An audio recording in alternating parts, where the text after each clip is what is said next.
నమస్తే.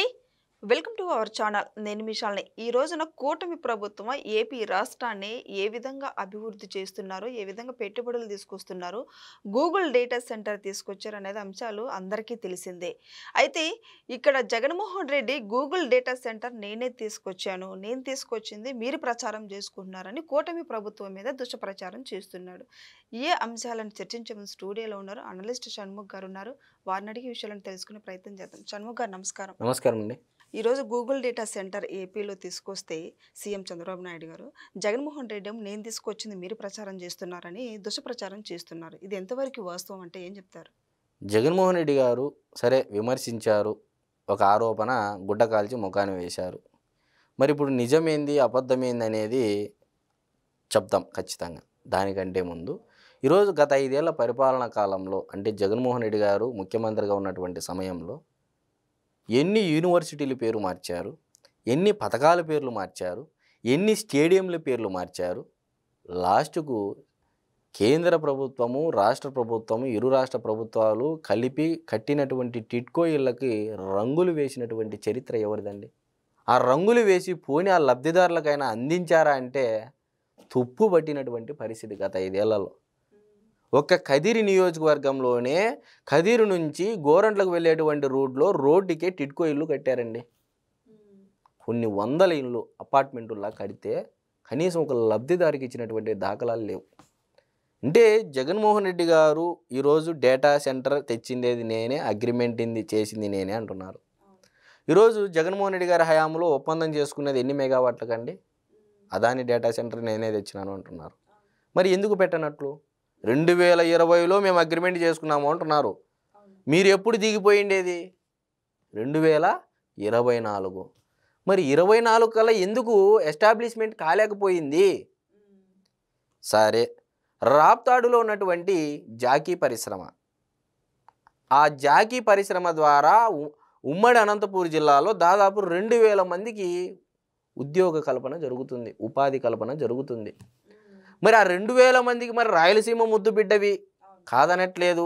మరి రాయలసీమ ముద్దు బిడ్డ మన జగన్ అన్నని సాంగు రాపించుకుంటేవి కాదనట్లేదు. మరి రాయలసీమలో పెట్టినటువంటి కంపెనీ ఎందుకు వెళ్ళిపోయింది? జవాబు చెప్పాలి కదా. కియా మోటార్స్ను చంద్రబాబు నాయుడు గారు తీసుకొని వస్తే మా తండ్రి గారి ఈ బుగ్గన రాజేంద్రనాథ్ రెడ్డి గారు అసెంబ్లీ సాక్షిగా చెప్పినటువంటి మాటలు రాష్ట్ర ప్రజలందరూ గుర్తుంచుకోవాలి. రాజశేఖర రెడ్డి గారు ఎప్పుడో 2007లోనే కియా వాళ్ళ ప్రతినిధులతో మాట్లాడారు అంట. అది ఇప్పుడు గుర్తుంచుకొని ఆ కియా వాళ్ళు ఇప్పుడు వచ్చి ఎక్కడ ఆంధ్రప్రదేశ్లో వైజాగ్ కాదు, గుంటూరు కాదు, లేకపోతే తమిళనాడు రాష్ట్రం కాదు, లేకపోతే కర్ణాటక కాదు, గుజరాత్ కాదు, ఆంధ్రప్రదేశ్లో కరూరు జిల్లా అనంతపూర్లో రాళ్లగుట్లలో పెట్టడానికి కియా మోటార్స్ ముందుకు వచ్చిందని చెప్తున్నారంటే ఇంతకంటే నిస్సిగ్గుగా ఉదాహరణ ఏముంటుంది? అసెంబ్లీ సాక్షిగా చెప్పారు బుగ్గన రాజేంద్రనాథ్ రెడ్డి గారు, డోన్ నియోజకవర్గ శాసనసభ్యుడు ఒకప్పుడు ఆయన. మరి ఇంత నిస్సిగ్గుగా దేశంలోనే ఫారిన్ డైరెక్ట్ ఇన్వెస్ట్మెంట్ అతిపెద్ద ఇన్వెస్ట్మెంట్ అది 2014-19 మధ్య కాలంలో. మరి అదే ఉమ్మడి అనంతపూర్ జిల్లాకి నారా లోకేష్ గారు నాడు తండ్రి నేడు కొడుకు రెన్యూబుల్ ఎనర్జీ అని చెప్పేసి ఒక సోలార్ కంపెనీ 22,000 కోట్ల రూపాయలు, మరి అది 20,000 కోట్ల రూపాయల పైన పెట్టుబడి. మరి గత 5 ఏళ్ల పరిపాలనా కాలంలో కనీసము రాయలసీమకు హంద్రీ నీవా వచ్చేటువంటి ఏదైతే కాలువలు ఉన్నాయో ఇవి ముళ్ళ కంపలు తీసినటువంటి చరిత్ర లేదండి గత 5 ఏళ్లలో. ఎంత మేర ఇన్పుట్ సబ్సిడీ ఇచ్చారు, ఎంత డ్రిప్స్ సబ్సిడీ ఇచ్చారు, ఏముందని చెప్తారు? గతం ఎంతో మాది ఘనమైన ఊరిని ఊకదంపుడు ఉపన్యాసాలు తప్ప ఈరోజు గూగుల్ ఏఐ డేటా సెంటర్ అంటున్నారు. జాకీ పరిశ్రమ ఎందుకు వెళ్ళిపోయింది? అమర్ రాజా బ్యాటరీస్ ఎందుకు వెళ్ళిపోయింది? ఒక కులం మీద విద్వేషము, ద్వేషం చిమ్మి ఆ కులం పైన తుపాకీ పెట్టి రాష్ట్ర ఆర్థిక వ్యవస్థను విధ్వంసం చేసిండేది మీరు కాదా అని చెప్పేసి 2024 ఎన్నికల ముందు ప్రజలు గుర్తించారు కాబట్టే ఈరోజు ప్రతిపక్ష హోదా కూడా లేదండి. ఇది వాస్తవమా కాదా? కళ్ళ ముందు ఈరోజు ఉంది. నేను చెప్పేటి అబద్ధాలు కాదు, కానీ ప్రజలే ఇచ్చినటువంటి తీర్పు అది. మరి జగన్మోహన్ రెడ్డి గారు గూగుల్ ఏఐ డేటా సెంటర్ అంటున్నారు. మరి గూగుల్ సీఈఓ అయినటువంటి సుందర్ పిచాయ్ గారు ఇచ్చినటువంటి ఇంటర్వ్యూలో ఏ బ్యూటిఫుల్ సిటీ వైజాగ్ అనే మాట మరి 2020లో మీరు అగ్రిమెంట్ చేసుకుంటే మరి ఆ 4 ఏళ్ల సమయంలో కనీసం జగన్మోహన్ రెడ్డి గారి హయాంలో మేము ఒప్పందం చేసుకున్నాము, వైజాగ్ సిటీకి వస్తున్నామని ఎక్కడైనా ట్వీట్గా వేశారా గూగుల్ కంపెనీ వాళ్ళు? అంటే బోడిగుండికి మోకాలికి ముడిపెట్టి మేము చేశాము అంటే మీరు ఏది చెప్పినా నమ్మేటువంటి 40% ఓట్ బ్యాంక్ ఉంది, మీరు కూడా నమ్మండి అంటారు. అంతకుమించి ఏం లేదు. Jaganmohan Reddy Google data centre తెచ్చింది నేనే. అయితే ప్రతి ఒక్క విద్యార్థులకు ఉద్యోగాలు తీసుకొచ్చే బాధ్యత కూడా నాకు ఉంటుంది. నేను ఇక ప్రజల్లోకి వస్తాను అన్న వ్యాఖ్యలు చేస్తున్నారు. ఇది ఎంతవరకు వాస్తవం అంటారు? జగన్మోహన్ రెడ్డి గారు ఓడిపోయిన తర్వాత ఐ రీకాల్ ఆ ప్రెస్ మీట్ అనేది ఒకసారి నేను గుర్తుకు చేసుకుంటే, రైతుల ప్రేమ ఏమైపోయింది, 129 సార్లు నేను బటన్ నొక్కా, కులానికింత కులానికింత కులానికింత కులానికింత రాష్ట్ర ఖజానా నుంచి ఇచ్చా, నేను చేసినది ఏముంది. ఈరోజు ఉద్యోగస్తులకి డిఏలు, అరియర్సు ఇవన్నీ ఎవరు పెండింగ్ పెట్టారండి? ఎవరి హయాంలో నుంచే పెండింగ్ ఉన్నాయి. ఉద్యోగస్తులు గమనించాలి ఇది. మరి నిజంగా మీరు బటన్ నొక్కింటే, అందరికీ న్యాయం చేసి ఉండింటే, రివర్స్ పిఆర్సీ అని చెప్పేసి ఉద్యోగస్తులంతా మీకు వ్యతిరేకంగా ఎందుకు పోరాడారు? ఎందుకు పోరాడినారు అంటున్నాను నేను. ఏ వర్గము, గవర్నమెంట్ ఉద్యోగస్తుల, సచివాలయ ఉద్యోగస్తుల, డ్వాక్రా వల్ల, అంగన్వాడీ వల్ల, లేకపోతే ఈ కులం వల్ల, దళితులు, బీసీలు, ఎస్సీలు, ఎస్టీలు ఎవరు చెప్పు బాధపడింది గత 5 ఏళ్లలో? సరే 2 ఏళ్ళు కరోనా సమయము అంటున్నారు. మరి కరువు వస్తే చంద్రబాబు నాయుడు అండ్రి, వానలు రాకపోతే చంద్రబాబు నాయుడు అండ్రి.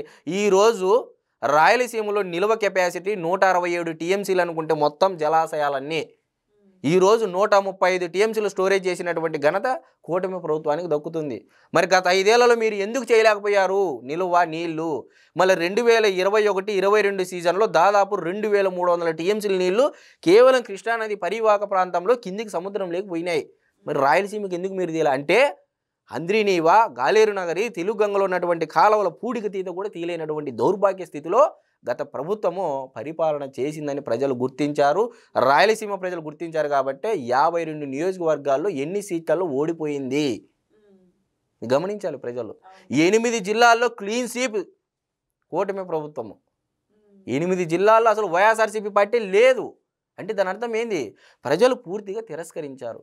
మరి నెల్లూరు జిల్లా వైఎస్ఆర్సీపీ పార్టీకి బలమైనటువంటి సామాజిక వర్గము, ఆ సొంత సామాజిక వర్గం ఉన్నటువంటి నేతలే 10కి 10 కూటమి ప్రభుత్వానికి వచ్చా.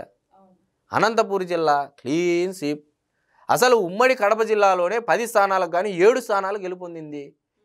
ఈ తీర్పు ఏంటండి? ప్రజలు ఇచ్చిన తీర్పు కాదా? ఈ రోజున విద్యార్థులకి ఫీజు రియంబర్స్మెంట్ లేదు, ప్రైవేటీకరణ చేస్తున్నారు. అది మెడికల్ కాలేజీలు ప్రైవేటీకరణ చేస్తూ పరికరాలు కూడా ప్రైవేటీకరణ చేశారని బైరెడ్డి సిద్ధార్థ రెడ్డి ఒక పక్క, అవినాష్ రెడ్డి ఒక పక్క వాదనలు వినిపిస్తున్నాయి. ఇది ఎంతవరకు వాస్తవం అంటారు?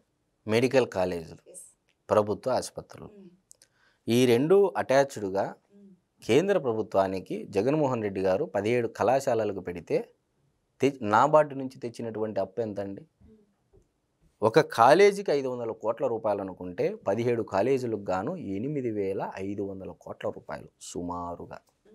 మరి 8,500 కోట్ల రూపాయలు మీరు నాబార్డు నుంచి అప్పులు తెస్తే పట్టుమైన 5 కాలేజీలు మీరు పూర్తి చేయాలి. ఈవెన్ స్టిల్ ఈ రోజుకి పులివెందుల మెడికల్ కాలేజీ కూడా వెనకల భాగం అంతా పెండింగ్ ఉన్నటువంటి పరిస్థితి. సాక్షాత్తు ఆ ప్రాంతం ఎమ్మెల్సీ అయినటువంటి రామ్ భూపాల్ రెడ్డి గారు వెళ్ళి సెల్ఫీలు దిగి పెట్టారు.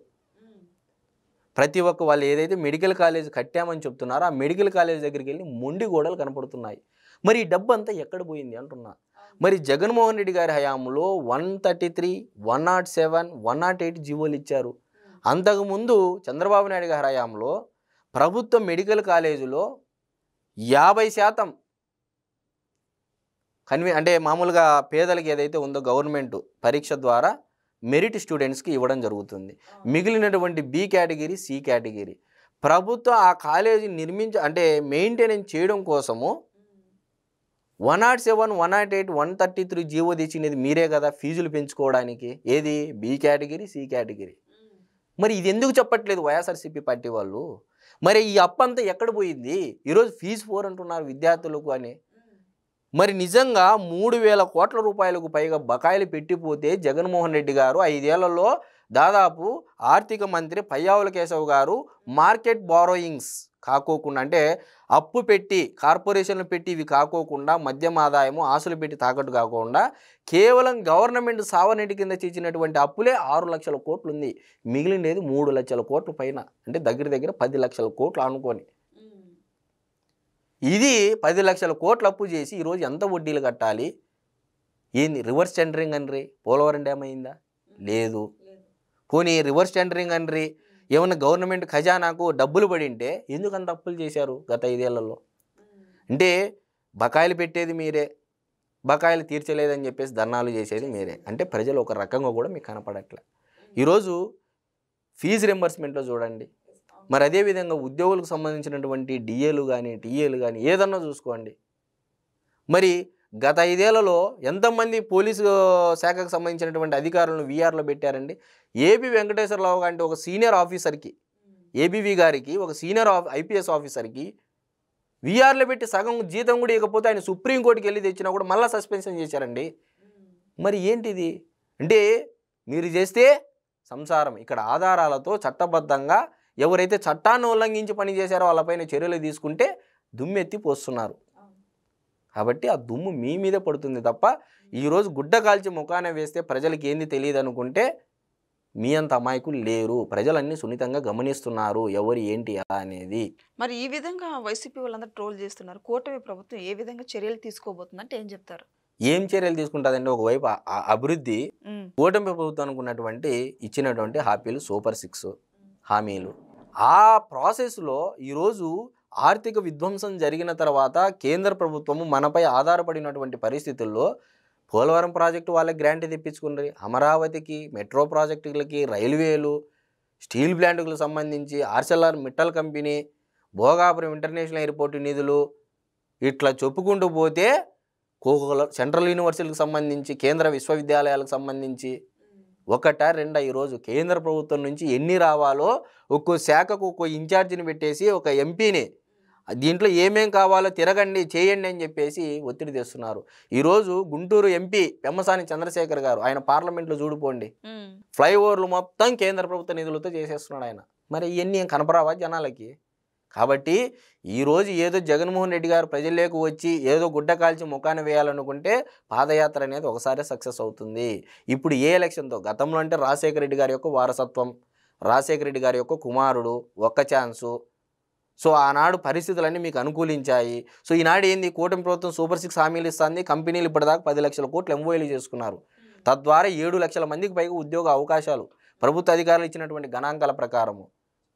మరి 3 సంవత్సరాల్లో కానీ ఇప్పుడు తెచ్చినటువంటి కంపెనీలు కానీ గ్రౌండింగ్ అయితే దాని తర్వాత వచ్చే పరిణామాలు మీరు చూడండి ఎలక్షన్ మూమెంట్కి. కాబట్టి జగన్మోహన్ రెడ్డి గారు ఇవి ప్రజల్లోకి వెళ్ళనీకోకుండా ఒక డైవర్షన్ గేమ్ ఈ పాదయాత్ర కానీ, లేకపోతే తెచ్చింది నేనే అని ప్రెస్ మీట్లు పెట్టడం అనేది ఒక డైవర్షన్ పాలిటిక్స్లో భాగమైన అయితే మనం ఖచ్చితంగా. Thank you. నమస్కారం.